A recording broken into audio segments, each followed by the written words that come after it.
मोठेपणाची दया येऊन कुणी भीक काढेल आपल्याला. आपल्या दोघांचं कसंही पोट भरेल.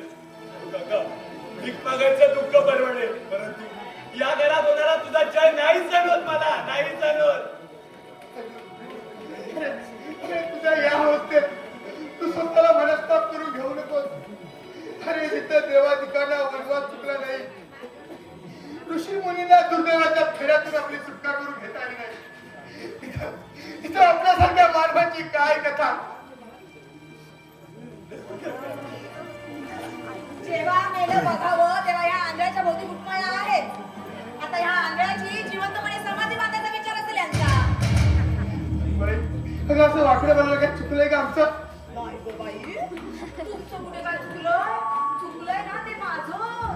लग्न करून मी या घरात आले ना, तेच खूपच असेल तुझ्या डोळ्यात. तेही बरोबरच आहे म्हणा.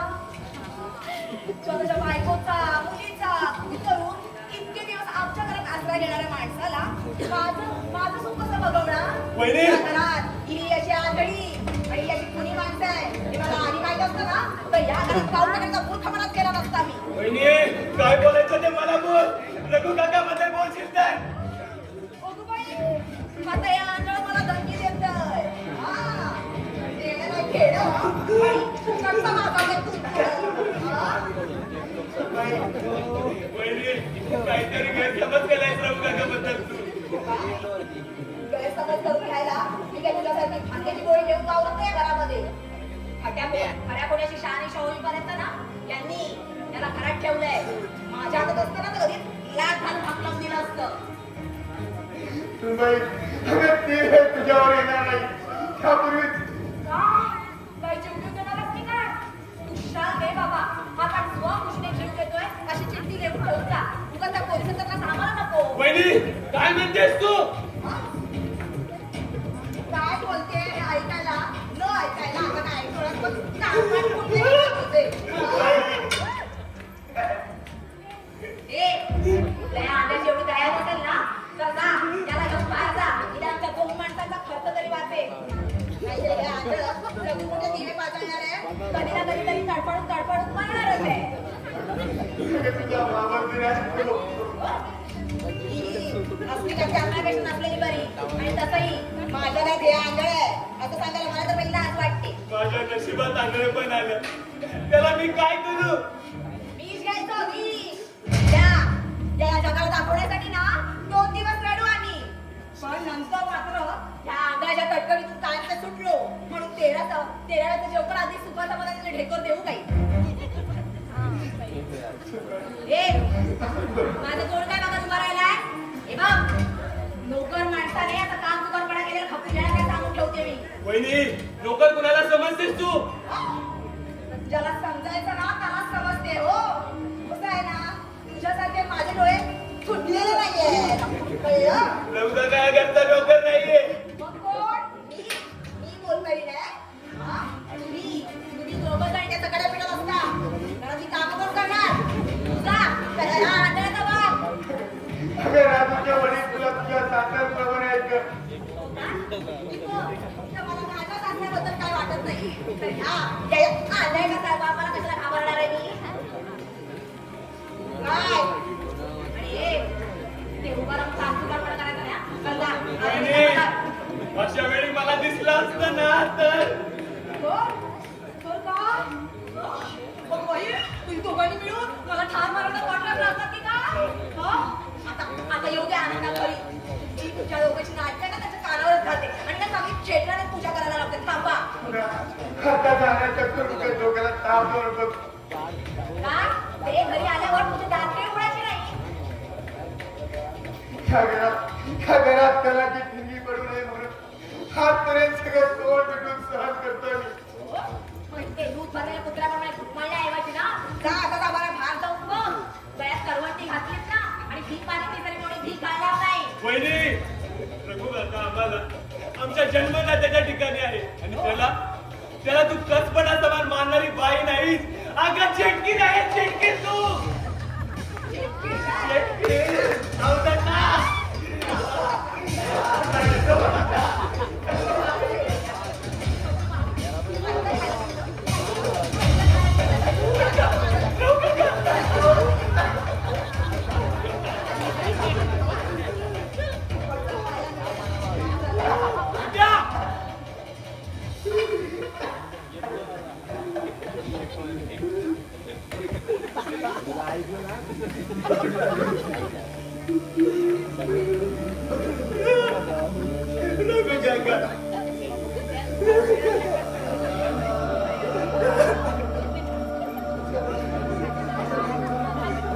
रघु काका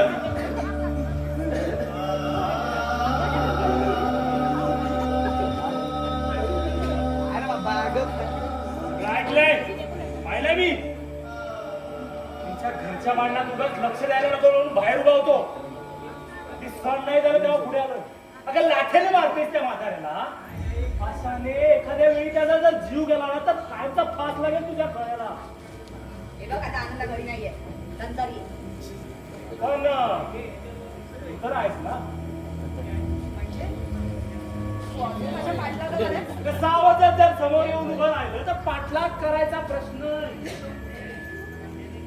आपल्या दोघांच्या सुदैवाने गावातलाच बकरा बघितलास तिकडे करून गावातच आलीस त्यामुळे माझा पाठलाग करायचा प्रश्न तुझा आता तुला समजलं असेल आनंदाने चांगले मित्र होते आता मी मालकीण आहे माझ्या या घराची आणि माझ्या संसाराची सुद्धा आणि स्वतःच्या नवऱ्याचीही पण मालकिनीच्या तोऱ्यात वावरताना हे विसरू नकोस मालकिनीची काय लायकी आहे ना ते मला चांगलंच माहिती आहे म्हणजे तू कशासाठी आला तिथे घाबरू नकोस तुझ्या पूर्वायुष्याबद्दल तुझ्या नवऱ्याला सांगून तुझा संसार मोडण्याचं पाप करणार नाही अरे एकेकाळी तू माझी होतीस आता राहिली नाहीस हे आपलं दुर्दैव आहे अरे तुझ्या नालायकपणाची वेळीच ओळख पडली हे माझं सुदैव असं बोललीच म्हणून मला राग आणि वाईट वाटणार नाही आणि माझ्या मनात चुडाची भावना निर्माण देखील होणार नाही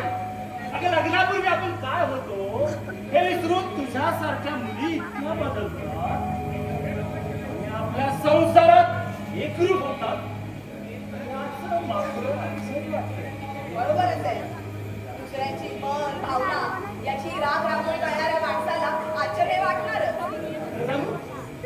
तुला दिलेल्या मनस्तापातून मुक्ती मिळाली म्हणून तुझ्यासाठी काहीतरी करण्याची इच्छा आहे या कमलाकरची अर्थात तू कशी संधी दिलीस तर नाही नाही यापुढे तुझ्या कोणत्याही भूलच्या मला फसण्याची कल्पना आलेली नाहीये आता म्हणूनच सांगतोय आपल्या संसारात सुख समाधान शासन आलेलं आहे याचा विचार कर मला आता खोटी सांगितली दाखव स्वतःच्या अपराधांवर बांधून ठेवण्याचा प्रयत्न करतोस पण नाही मी अजिबात फसणार नाहीये त्यावेळी सुद्धा माझ्यावर प्रेमाचं नाटक असल्याचं भासवलंच तू मला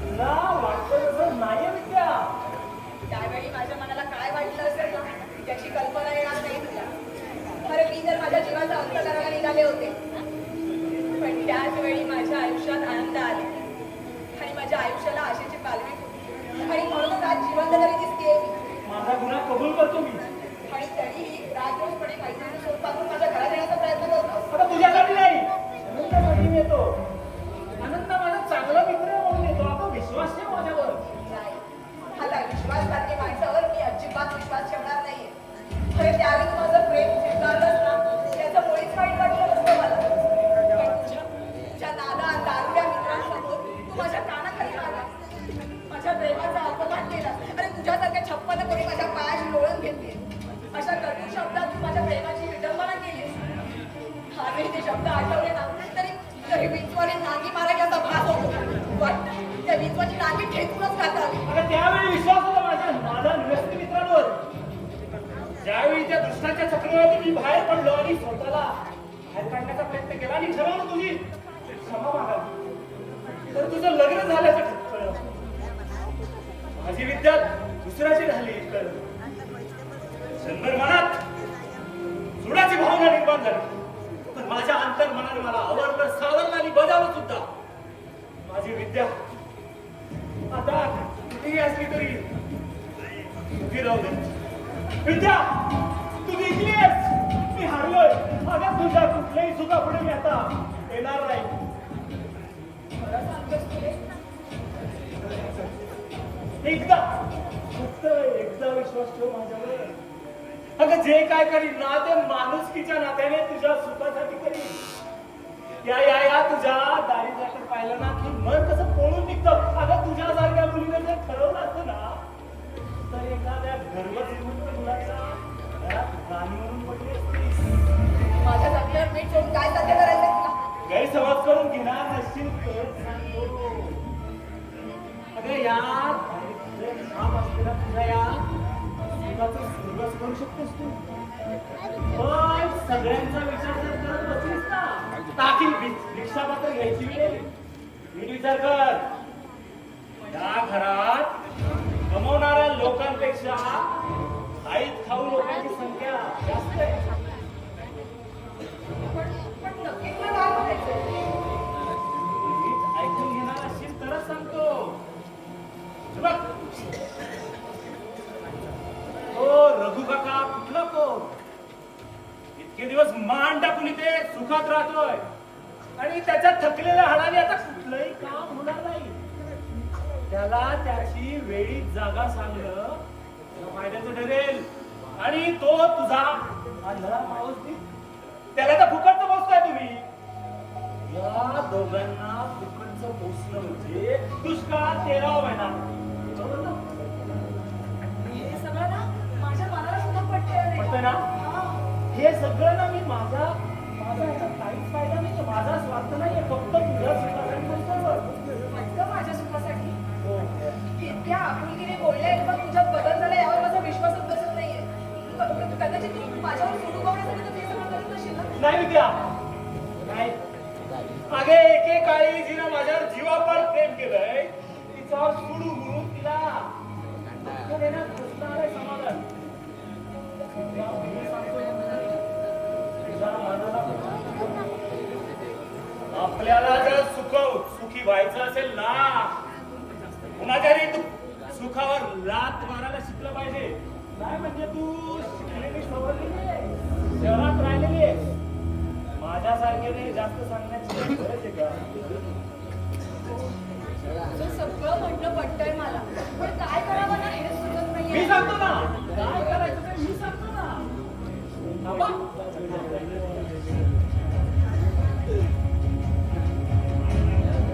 आजूबाजूला कोण नाही ना याची खात्री करून घेतली. अगं एक करता करता नाही तर 2 होऊन बसायचे. हे बघ तुला तुझ्या दुःखावर दारिद्र्यावर मात करायची ना मग त्या आग्र्याच्या नावावर एक मोठा विमा उतरवायचा. काय त्याच्या नावावर विमा उतरवायचा आणि विम्याचे हप्ते कोण भरणार? तो का त्या आंधळाचा बाप? त्याची काळजी तू कशाला करते? मी आहे ना. अगं आनंद माझा चांगला मित्र आहे. वेळेला मी त्याला मदत करीन. आणि नंतर नंतर खूप चांगला प्रश्न विचारलास. नंतर त्या आंधळ्याच्या औषधात विष टाकायचं. घाबरू नकोस, अजिबात घाबरू नकोस. एका दगडात 2 पक्षी मारायचे. त्या आंधळ्याच्या औषधात विष टाकायचं, नाव टाकायचं त्या दिनेश्वर. म्हणजे तो जाईल तुरुंगात आणि वारसदार म्हणून विम्याची रक्कम तुम्हाला मिळेल. आणि राहता राहिला प्रश्न त्या थेरड्या रघु काकाचा. त्याला कुठल्याही चोरीच्या आरोपाखाली तू केव्हाही घराबाहेर काढू शकते. पण पैशासाठी विष घालून राजमाजीचं खून करायचं? विष नाही.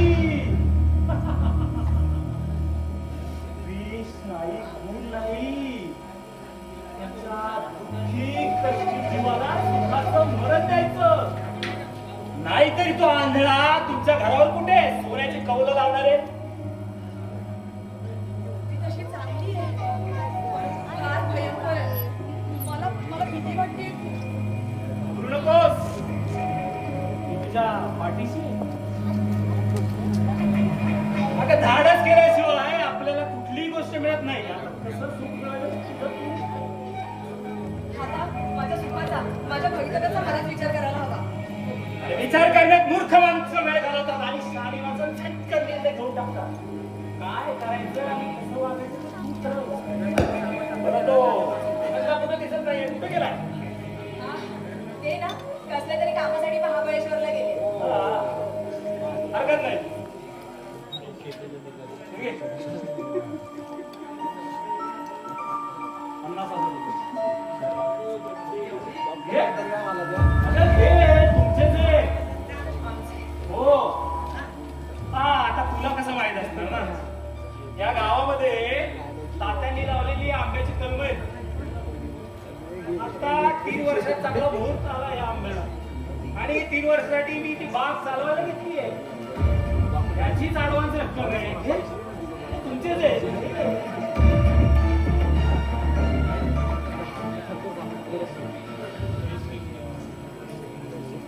आता येऊ मी नाहीतर आई सब लोकांनी त्यांच्या पोटात तुला गोळा यायचा. अरे आनंदाला सांग भेटेल.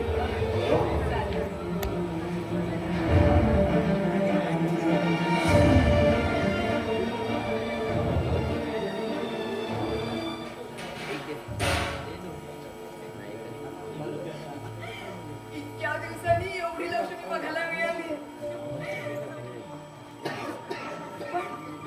पण त्या कमला काका सांगितलेल्या त्या युक्तीमध्ये त्याचं काही कपट तर नसेल ना? नाही तर आम्हीच होते द्यायचो. या आंधळ्याच्या नावावर विमा उतरवायची युक्ती तशी चांगली आहे. पण बघूया कसं जमतंय ते. आता आनंद आलेला की आधी त्यांनाच पटवतो. आता काही दिवस जरा या घरच्यांशी चांगलं वागायचा जरा प्रयत्न करायला हवा. पण मला संशय नको यायला ना. रघु काका, ए रघु काका, आतमध्ये काय मेला काका? अगं बाई, या सौंदर्य महाराज या. आतमध्ये काय करत होता? रात्रभर रात्रीच्या बाजूला बसून थोडी चक्कर आल्यासारखं वाटलं म्हणून. विश्रांती घेत होतास? अरे मग अशी थोडी थोडी विश्रांती घेण्यापेक्षा कायमची विश्रांती घ्यायची ना. म्हणजे तूही सुटला असतास आणि तुझ्यासोबत आम्ही. सुनबाई, ठीक आहे, माझ्या हातात आहे का गं? ए तुला किती वेळा सांगितलं मला सुनबाई म्हणायचं नाही म्हणून? लोकड माणसाने आपली पायरी बघून बघावं, कळलं? चुकून आलं तोंडात, चुकून आलं. तुम्ही अहो मीच सांगितलं मला सुनबाई म्हणायचं नाही म्हणून. इतके टोकाचं जाऊ होते प्रभू काका इकडे आपल्या बायका मुलीचा जरी पुणे असला तर त्याने ती आमच्यावर माया गेली त्याची परतफेड देणं शक्य नाही. प्रभू काका चल, वाद विद्या आता तो कमलाकडे भेटला होता आपण. कमला कशाला? त्याचं नाव घेतलं की ती दक्षिण का बोलते त्याला माझा जिल्हा मित्र येतो. अहो त्याने ना हे 50,000 रुपये दिले तुम्हाला. मला वाटलं की तुम्ही काही कर्ज वगैरे घेतलं की काय त्याच्याकडून, म्हणून घाबरले मी, बाकी काय नाही. आता कर्ज ते असेल की कसं काय? आता कमलाकडनं पैसे दिलेत ना. अरे आपल्या आगावर होता आपली जमीन त्याला दिली त्याने ती ऍडव्हान्स रक्कम दिली त्याने. हो सांगितलं त्याने. पण मला मात्र ना एक गोष्ट अजूनही खटकतीये. रघु काका किती दिवस आपल्या घरामध्ये पडून राहणार आहे? कुणी लफंग आपल्याला माहिती झालंय ना, हकलवून द्या ना त्यांना. अगं विनोद सारख्या परक्या माणसावर विश्वास ठेवू त्याला कुणी का समजून द्यायला अगं माझं मन तयार होत नाही. नाही हो, पण मला तर काही भीती वाटतीये. हो त्या दिवशी बघितलं ना कसं वेड्यासारखं वागत होता ते. हो ना अगं पिता अजून आवडून गेलो मला वाटलं डोकं पितो फिरलं का काय झालं बरं झालं पटकन आवडलं. चला म्हणजे हळूहळू का होईना पण तुम्हाला माझं म्हणणं पटायला लागले. आता काय बोललं तुझं तर म्हणणं पटवून घ्यावाच लागेल. का? बायकी आहे शेवटी माझी तू. शेवटी बायको मग पहिली कोण? हो ग तसं नाही ग. अहो थट्टा केली मी तुमची. तुमच्या ह्या वागण्यातला हा विचार सगळा बोलायला जर ह्या लोकांनी ऐकला का तर त्यांना सुद्धा खरंच वाटायचं तुम्ही अगदी बायकोच्या पोटी त्याचा हात पड. बायकोच्या मोठीत नाही बायकोच्या मिठीत आहे. आता हे काय? बायकोच्या मिठीत असलं तर पुरावा. मग काय चाललंय? काय चाललंय? काहीच नाही.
राजू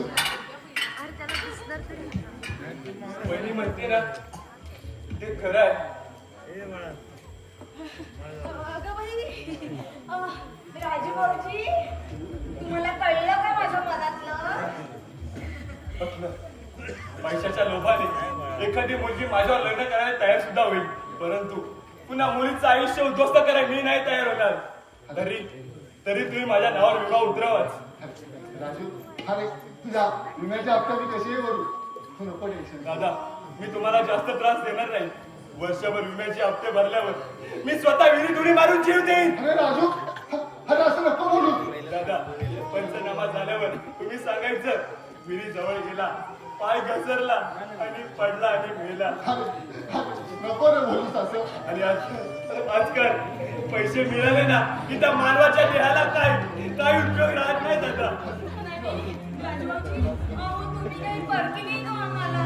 अरे तुझे डोळे मिळून देण्यासाठी अरे दिनेश किती धडपड करतो. जा आतमध्ये जाऊन पड जा. थोडा वेळ मी आहे बाहेर. चल चल मी सोडतो तुला.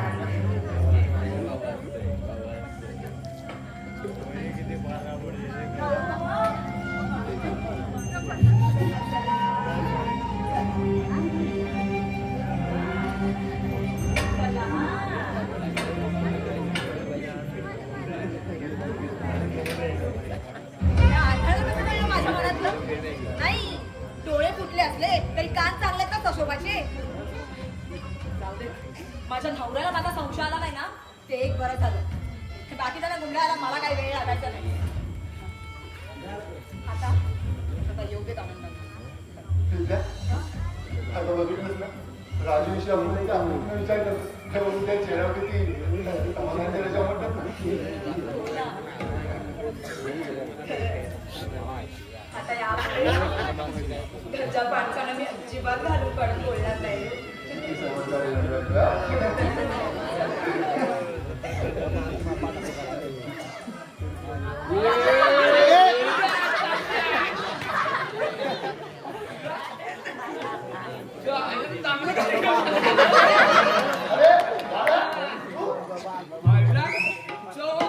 तो एवढा मोठा टीव्ही आलाय ना तेव्हापासून हा जो काळोखातला धिंगाणा आहे ना सगळा उजेडात आलाय. अजूनपर्यंत मला असला चान्स मिळाला असला तरी काय काय बघतोय टीव्ही सिनेमात मायला हिरो हिरोईन एकमेकांसाठी तळमळतात, काय तळपडतात, काय असं लोळतात आणि मग अवं लोळता असं चोळतात. अहो दादासाहेब डोकं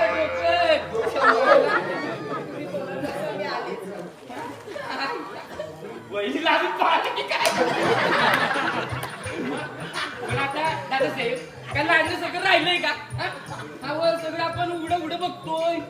दिवसभर टीव्हीत चांगलं गुमशन चाललेलं असतं. काय हिरोईन हिरोच्या गळ्यात गळा घालते तर हिरो लिपस्टिक लावलेल्या हिरोईनचा मुक्का येतो आणि मग दोघं एकमेकांना मिठी मारून म्हणतात चल गावात शिरू आणि गंमत करू. चल गावात शिरू गंमत करू. अहो पण त्या गावतात शिरल्यावर साला काटा प्रत्येक ठिकाणी लागला तर अवघड जागी दुखणं व्हायचं ना. एवढं कसं कळत नाही त्यांना? हा दिसला अनुभव कसला डोंबल्याचा. आता हा बावड बळा एकदम शहाणा म्हणलाय बघा. आपण पुरीच्या पाठीमागे लागतात, पुरीच आपल्या पाठीमागे लागती. असा पराक्रम करायचं ठरवलंय. हो का?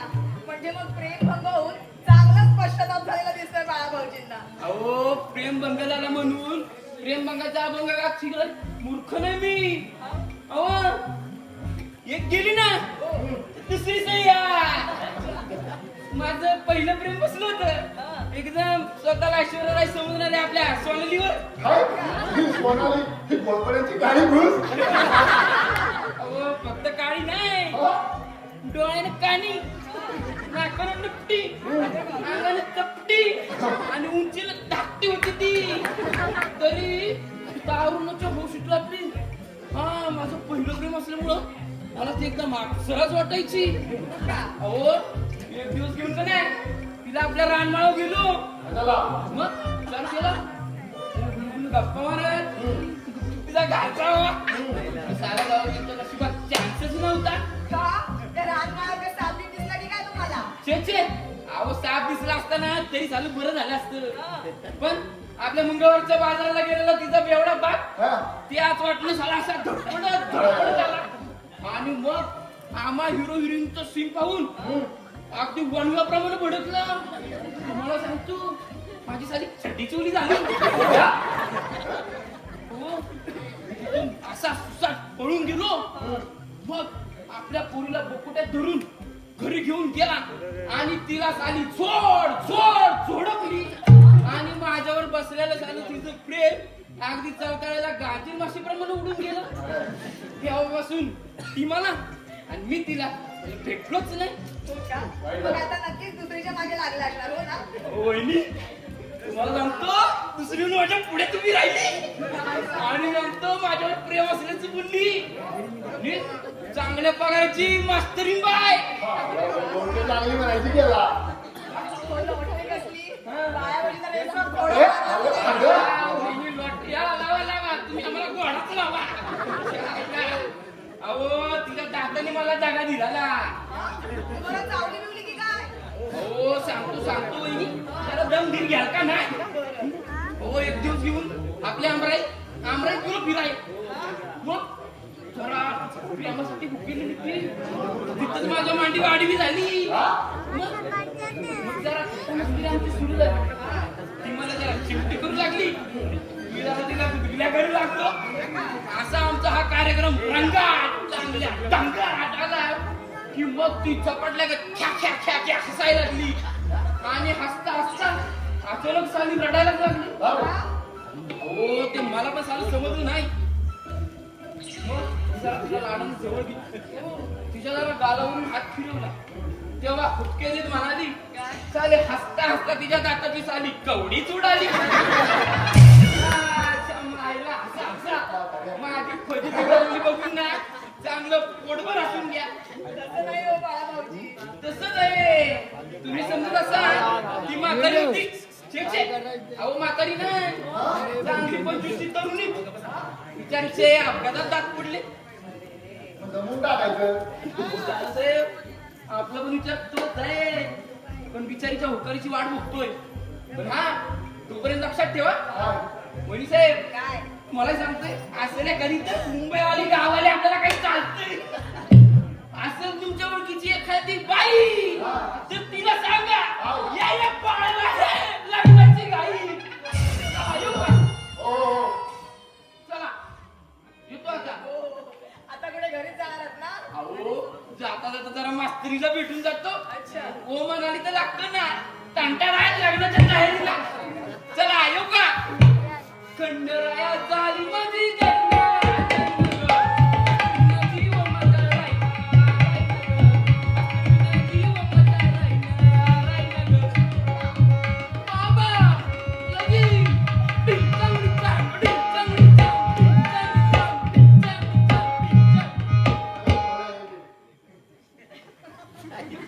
भावळत ध्यानाला लेकायचं.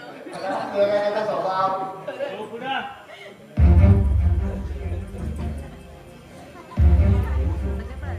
नंदा प्रथम तू घरातच आहेस ते तुझ्या समोरच फेस लावून जाऊ दे. हा तुमचा दिन्या माझी कॉलर धरून मला इथे घेऊन आलाय आणि काहीतरी कारस्थान रचून माझ्याबरोबर वैरपत करून बघतोय. नंदाचा भाव म्हणून सोडून दिलोय तर माझ्यासारख्या प्रतिष्ठित माणसावर असा आरोप करायला सहन करून घेणार नाही. अरे आनंदाचा भाव म्हणून सोडून दिलं तुला. अरे आनंद तुझ्यापेक्षा चांगला आवडतो मला. दादा तुला मी बजावून सांगितलं या नालायक माणसावर विश्वास ठेवू नको. तू या नीच माणसाला आपल्या आमराई दिली. दुसरा कोणी व्यापारी भेटला नाही का अशा नालायक माणसावर व्यवहार करायला? बाकी व्यापाऱ्यांचं काय दिवाळ वाजलं होतं? दादा तुला सांगतो ज्याने या नीच माणसावर विश्वास ठेवला ना त्यांना आयुष्यात उमटवलंय नालायक माणसानं. आनंदा बस बस तूच बघ तुझ्या भावाचं बोलणं. याने त्या भास्कर बुवा बरोबर भागीदारीत आंब्याचा व्यापार केला. त्या निमित्तानं त्याच्याकडे येणं जाणं सुरू करायचं आणि त्या संधीचा फायदा उठून त्याच्या भावाला उलट सुलट सांगून त्याच्या घरात भांडण लावून दिली त्याने. अरे बाबा असं खोटं नाटं आरोप करून तुला काय करायचंय, काय मिळवायचं तुला? दादा हा माणूस गावातील प्रत्येक माणसाला सांगतो की वहिनीच्या आईचं चारित्र चांगलं नाही म्हणून. आता तू तुझ्या मनाला विचारून बघ, विद्यावहिनीच्या आईबद्दल मी असं खोटं नाटं बोलेल का रे? असं घाणेरडं बोलेल का? काय तूच विचार कर. विद्यावहिनीची आई आणि माझा भाऊ एका चाळीत राहत असल्यामुळे मी तिला चांगलं ओळखतोय मात्र खरे. तुझ्या अशा नालायकपणाच्या वागणुकीला कंटाळून त्या भावानं तुला गावाला आपलं लावलंय. आमच्या घरगुती भांडणात तुला दखल द्यायची गरज नाही, नाक खुपसायची गरज नाही. दिनेश, विद्यावहिनीची आई मला माझ्या आईच्या ठिकाणी आहे आणि विद्या मला माझ्या वहिनीच्या ठिकाणी आहे. अरे असं पवित्र नातं असताना तिच्या आईबद्दल मी असं घाणेरडं बोलेनच कसं? आणि जर तसं बोलेन ना तर माझी जीभ जरा जीभ. एक काम कर, तू तिला विचारून घे. तिचा जर माझ्यावर विश्वास नसेल ना तर तुम्ही सांगणार तर प्रायचित्त घ्यायला तयार आहे मी. राम मीच बोलवतो वहिनीला. आता तीच काय ते खरं सांगायचं. वहिनी हे वहिनी बाहेर ये जरा. विद्या, काय नावला करता का म्हणतो? काय झालं? तुझ्या आईचं चारित्र चांगलं नाही. असा गावातील लोक कुजबुजतायत आणि त्यांना ते मी सांगितलंय असा संशय तुझ्या या धीराला. तेव्हा तूच सांग, स्पष्ट सांगा. मी असं तुझ्या आईबद्दल काय बोलेन का? तू सांग स्पष्ट.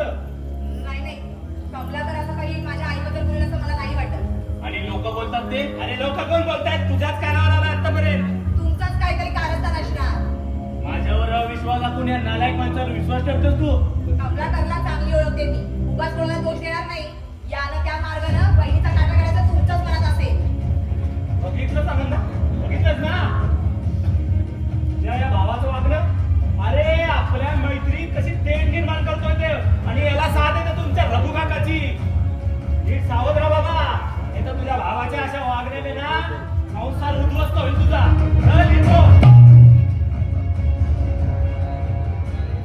दादा या कमलाकर बद्दल तुला काय वाटतं? विषयी चर्चा वितर्क लढवण्यात काही अर्थ नाही. पुराव्यानिशी कोणती गोष्ट आपल्यापर्यंत येईल त्यावेळी काय ते विचार करीत नाही. तोपर्यंत तू घाणीत मारून घाण स्वतःच्या अंगा उडवून घेण्याचा प्रयत्न करू नको. आणि लोक कुजबुजतात हे ऐकून गप्पा बसायचं आपण.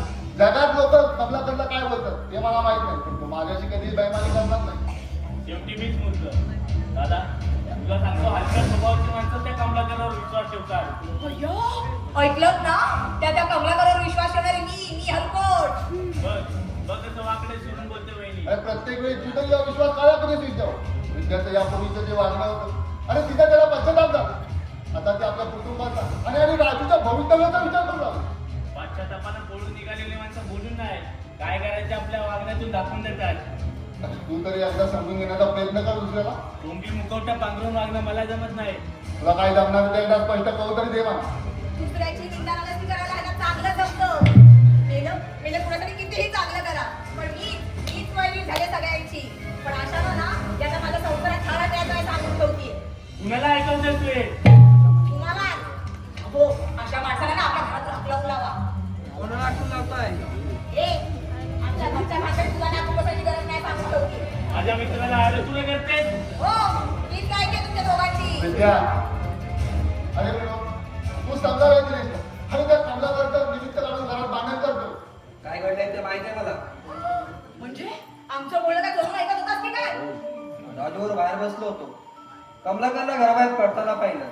तुमच्या कोणाचा विश्वास असला तरी माझा विश्वास नाही त्या कमलाकरवर. त्याबद्दल खूप काही ऐकून आहे मी. बघा या दोघांची कशी एकमत झाली ती. पण तुम्ही कानाडोळा करू नका हा, नाहीतर तुमच्या सुखाचे दिवस येतील. कारण तुझा ज्याच्यावर विश्वास आहे त्या कमलाकरने तुमच्या सुखाचा विचार करूनच राजूच्या नावावरती विवाह उतरण्याची युक्ती सुचवली आहे. काय? कमलाकडचं युक्ती सुचवली? मला तर वाटलं विद्याचा स्वतःचा निर्णय असा. आता हे मला कसं समजलं याचा पुरावा मागा माझ्याकडे. आमचं बोलणं चोरून ऐकायला माझ्या पार्टीवरच असतोच वाटतं. विद्या, विनोद म्हणतोय ते खरं आहे? हो, तुम्हाला सुद्धा बरं वाटलं? अहो घरच्या माणसाची पुरुष असल्यावर बाहेरच्या माणसाला बोलायला काय जातंय हा? आता मला सांगा, मला त्या राजभाऊजींची दया आली म्हणून त्या राजभाऊजींच्या नावावर ते 20 ते 30 लाख रुपयांचा विमा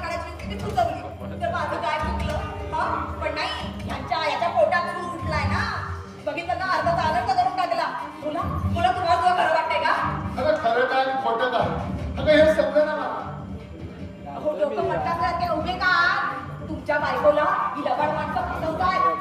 त्यांना उलट उत्तर द्या, नाहीतर ही माणसं आहेत ना कट करून तुमच्या बाजूला ठाम मारतील. उपायुष्य तुम्हाला बायकोशिवाय जगावं लागेल. डोकं खाऊ नका तुझं. का आता तुमचं तुझं डोकं उठायला लागलंय ना? अहो पुरुषाचं काय पुरुष ना तुम्ही? हो असे उभे राहण्यापेक्षा ना उलट उत्तर विचारा यांना. नाहीतर मग मारून टाकला तुम्ही बोंबलत असं माझ्या नावाने. कळतंय ना काय सांगते मी? काय करू? जीव देऊ का? अहो जीव कसा देताय? विचारा उत्तर यांना. असे काय बोलतात माझ्याबद्दल ते? जा आतमध्ये जा. उगाच डोकं खाऊ नको माझं. का आता तुमचं सुद्धा डोकं उठायला लागलंय ना? माझी गडबड झाले सगळ्यांना. ठीक आहे आता ना मी अंगावर रॉकेल उचलून घेते आणि तुम्हा सगळ्यांना ना बाहेरच्या भावातच पोहोचवते. त्याशिवाय नाही.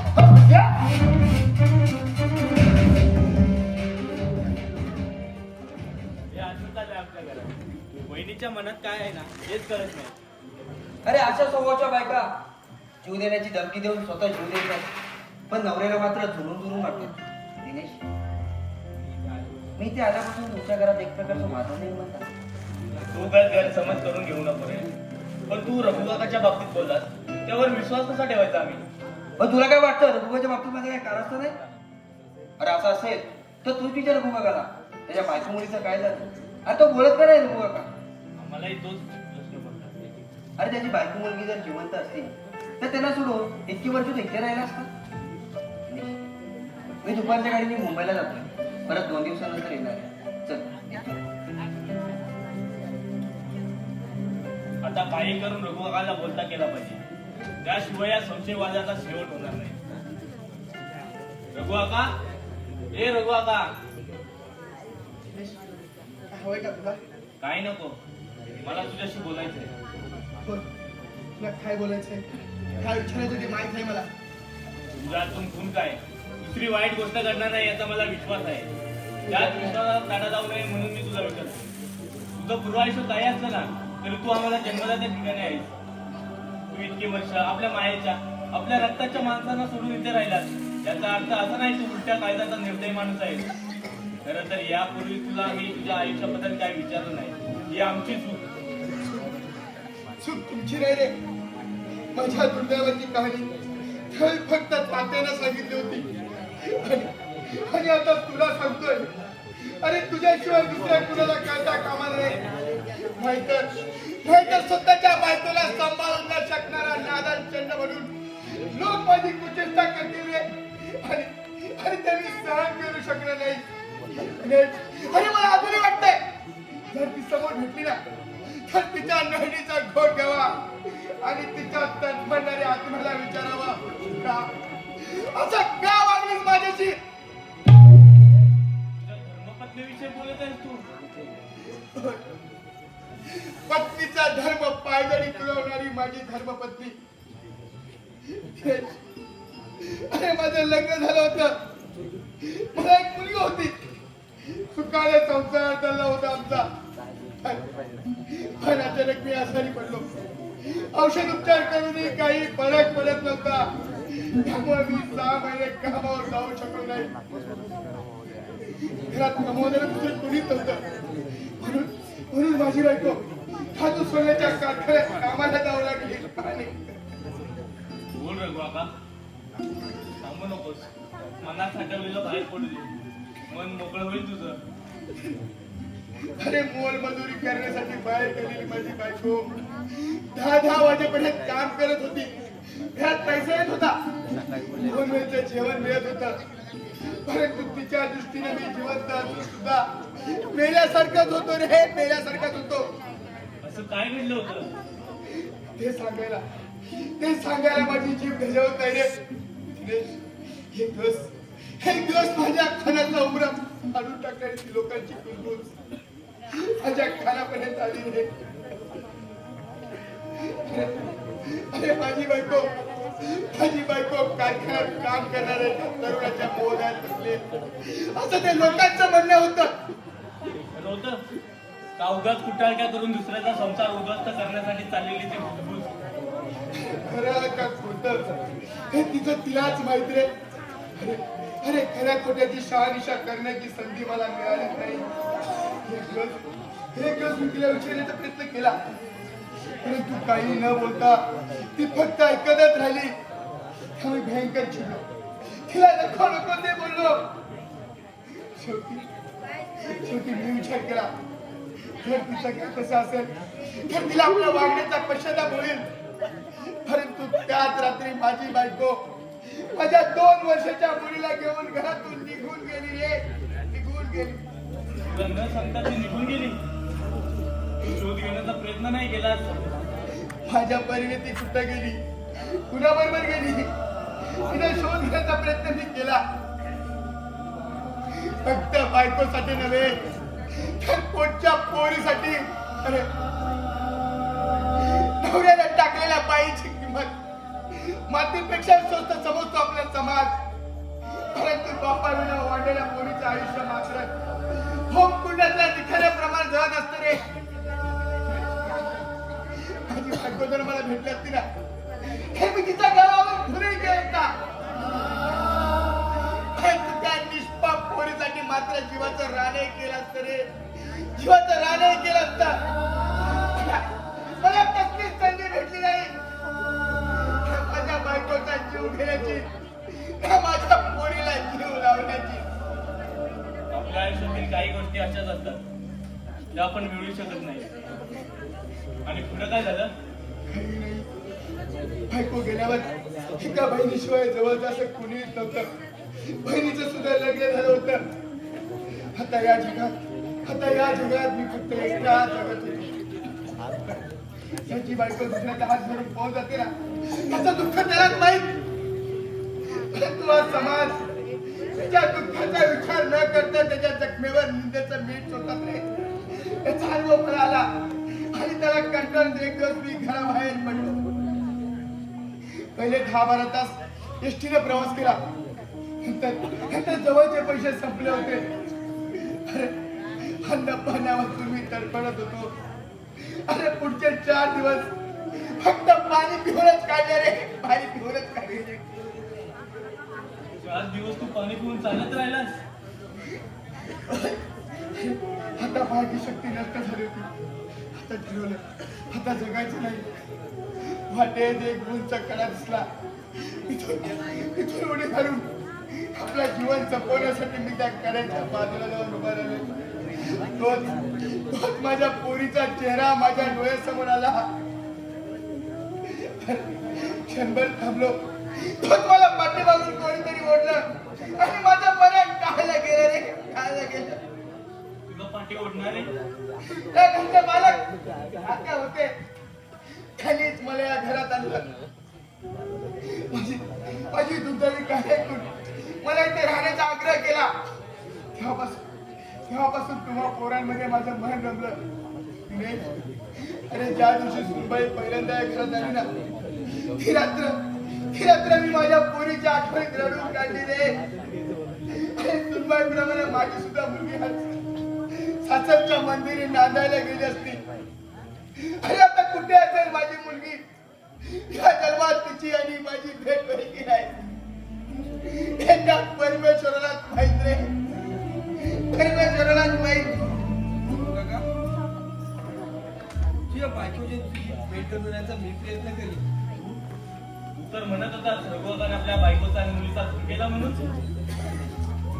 मला माफ कर. रोगाला बोलतं करण्यासाठी तसं मी खोटं बोललो. कुठं बोललास? त्यामुळे आमच्या घरात काय घडलं ते माहिती मला. रघुकाने तुला आपली जी कहाणी सांगितली तेव्हा त्याच्या बायकोमुळे शोध घेण्याचा मी प्रयत्न करीन. तू चल माझ्याकडे, रोगाला आराम करू दे. बाबा, येतो मी.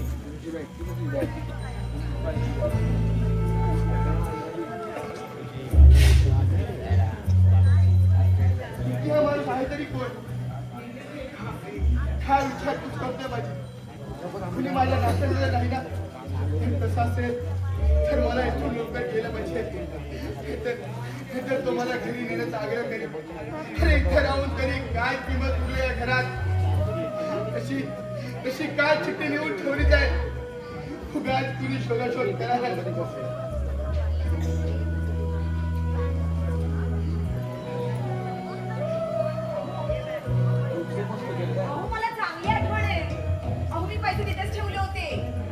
पैसे द्यायला काय नाही. अहो ते आता मला विचारण्यापेक्षा या महाशयांनाच विचारा ना. अहो घरातले पैसे चोरून कुठेतरी पळून जायचा विचार असेल. बाई बाई बाई बाई बाई काय तरी या माणसाची नीती, खाल्ल्या घरचे भासे मोजण्याची. हो आता असे नुसते उभे राहू नका, काय ते विचारा त्याला. अहो थोडकी रक्कम आहे, चांगले 50,000 रुपये. रघु बाबा घरात ठेवलेले पैसे मिळत नाही. तू उचलून ठेवलेस का बाजूला? उचललेच काय चोरलेच काय म्हणून विचारा. उचलायला त्याचा काय संबंध? मी पैसे चोरले? अरे विद्याने बळी ठेवले होते, ते भेटत नाही पुढे. काय असेल ना तर सरळ कबूल करावं बाई माणसाने. हो इतके दिवस आपल्या घरात लक्ष देणारं कोणी नव्हतं ना, त्याचा फायदा घेतला या माणसाने आणि चांगलं धुवून काढलं तुम्हाला. बाई किती वेळा सांगितलं तुला मला सुनबाई म्हणायचं नाही. तरी सांगतात नाही सुनबाई सुनबाई सुनबाई चालूच आहे. अरे ते पैसे कुठे येतात तेवढंच राहा. अरे मी कुणासाठी पैशाची चोरी करू? या जगात कोण आहे माझा? अरे या जगात माझं कोण नाही हे म्हणूनच आजपर्यंत इथे राहिलास ना. पण आता कळून चुकले. तो लग्न झालं होतं, तुला एक मुलगी आहे. हो, माझं या जगात कुणीच नाही असं म्हणून ठेवली असेल एखादी बाई आणि आपल्याकडे चोऱ्या करून तिचीच भर करत असेल हात खेळडा. साहेब, अहो, कसला आरोप करताय तुम्ही माझ्यावर? बरोबरच बोलते आहे मी. अरे तू तरी आता मला कुणातून काय ऐकायचं नाही. अरे प्रत्येक वेळी तुम्हा सर्वांची मर्जी सांभाळली जातात. अरे मला माझ्या बायकोचा पण विचार करायला हवा. प्रत्येक वेळी काय माझी बायको खोटे बोलते हे समजून तू तुमचा ड्रायव्हर घेऊ. म्हणजे तुला किती पैसे चोरले? अरे चोरले नशील एवढे असेल बरी. समजला रे समजला. तुझ्या बोलण्याचा अर्थ समजला रे आनंद. आता मला आधी बोलायला लावू नका. माझ्या घरात राहायचं असेल तर पैसे जागे आले पाहिजे. म्हणजे मी आलो कमला करला देतो आणि आल्यावर बघतो कुणाचं काय करायचं ते. जा.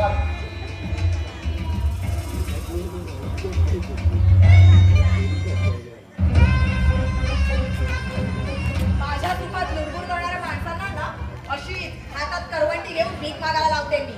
कळलं? अहो, मला घरातून बाहेर काढण्यासाठी आता तुम्हीच आरोप घेण्याची काही गरज नव्हती. तर तुम्ही बोलत असतात ना तर स्वतः निघून गेला असतो मी या घरातून.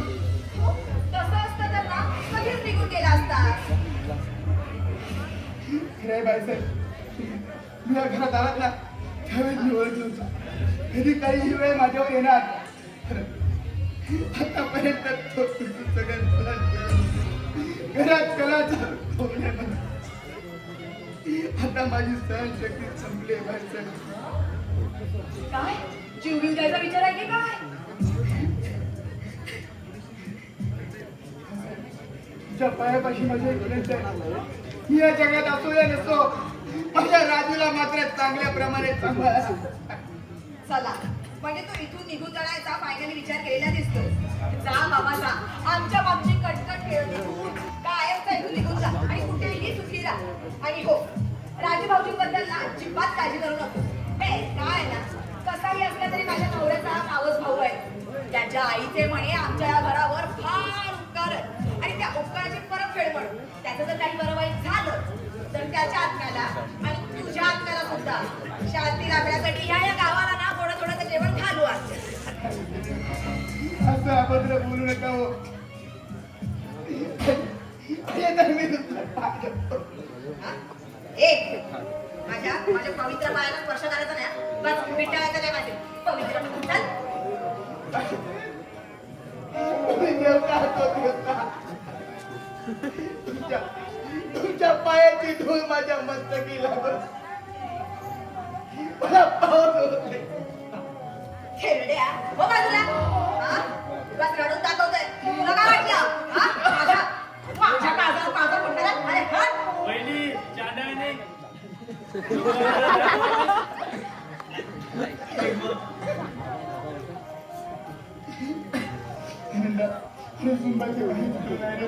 चुकलं ते माझंच. तू चुप बस. प्रत्येक वेळी तुझं चुकतं. तू आता काही बोलू नकोस.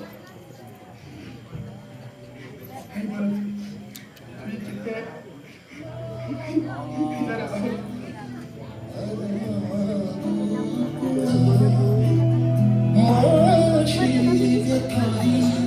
आता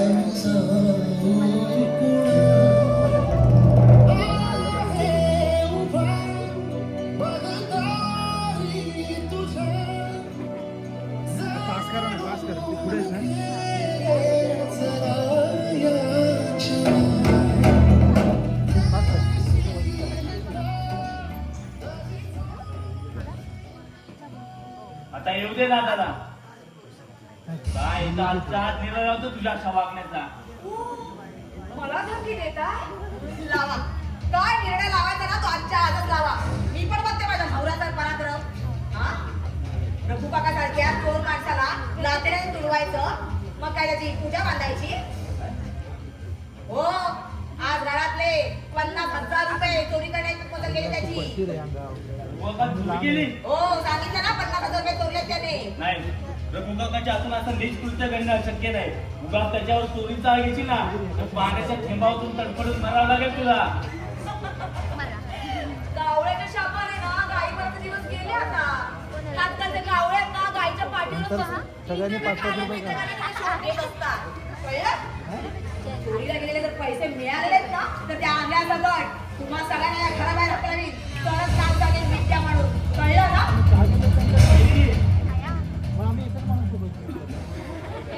वहिनीला असं वागून काय मिळवायचं हेच कळत नाही. बुवा काय ते कळत नाही.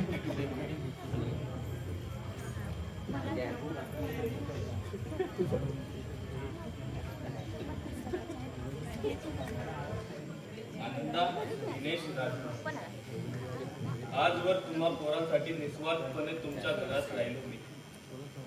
सुनबाईनं घरात पाऊल टाकल्यापासून ती जे जे बोलत होती ते तुम्हा पोरांसाठी सहन करीत होतो मी. परंतु आता मी ह्या घरातून कायमचा जातोय. तुम्हाला सांगून जाणं शक्य नव्हतं, कारण तुम्ही मला जाऊ दिलं नसतं. म्हणून ही चिठ्ठी लिहून ठेवली तुमचा रघु काका. तुका आम्हाला सोडून गेला.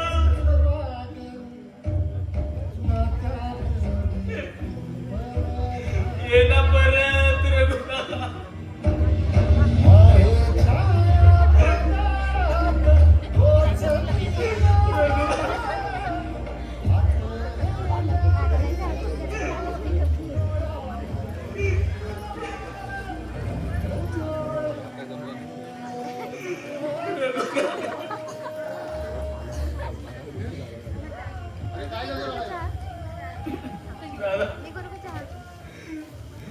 रघु काका घर सोडून गेला. काय रघु काका घर सोडून गेला? ही चिठ्ठी कुठं कुठं गेला माझा रघु काका? रघु काका दादा, अरे आण ना लवकर त्याला. रघु काका, रघु काकाला आण दादा. तो जीवाचं काहीतरी करेल रे. काय आता काय बदल? आता भरल्या घरात रडायला या आंधळ्याचा पण जीव चाललाय का काय? रघु काका इथून निघून गेला. चोरीचा यातला म्हणतो बहुतेक पळून गेला असावा. बघितलं ना, शेवटी पैसे चोरून निघून गेलाच ना. पैसे होते घरामध्ये, मी शोधले, कपाटाच्या मागे पडले होते. पैसे मिळाले? बघा, मी घरात होती ना म्हणून ते सोबत पैसे घेऊन जायला मिळालं नाही. बरं झालं बाई, पैसे मिळाले. हा दादा, दुकान भरलेलं ताट विषारी गेला ओतणाऱ्या नागिनीमुळे गेला रघु काका. काय? रघु काकाला आज हिने लाथेने मारलं. काय? त्याने रघु काकाला लाथेने मारला? हो, आणि माझ्यावर विश्वास नसेल ना तर तूच विचार दिला. राजू, तू आज चल. नाही दादा, मी रघु काकाला शोधून आणतो. मला रघु काका पाहिजे दादा. रघु काकाला आण दादा लवकर शोधून. तिथे ते दोघं पण त्या कुणी चोर माणसाचे साथीदार. हो, आपल्या दोघांबद्दल त्याला काही मायाच नाही. अशा माणसाला ना या घरातून हकलवून लावा आणि भीक मागायला लावा. त्याच्याकडे त्यांना आपली किंमत कळायचीच नाही. विद्या, बघा इतकं घडून तोंडवर करून बोलतेस. तुझ्यामुळे केला रघु काका. मारा मारा मारा, माझा जीव घ्या. ठार मारा, पण मी बोलणारच. त्या रघु काकाला जर पुन्हा या घरात आणणार असाल ना तर एक क्षणभर सुद्धा मी या घरात थांबणार नाही. विद्या!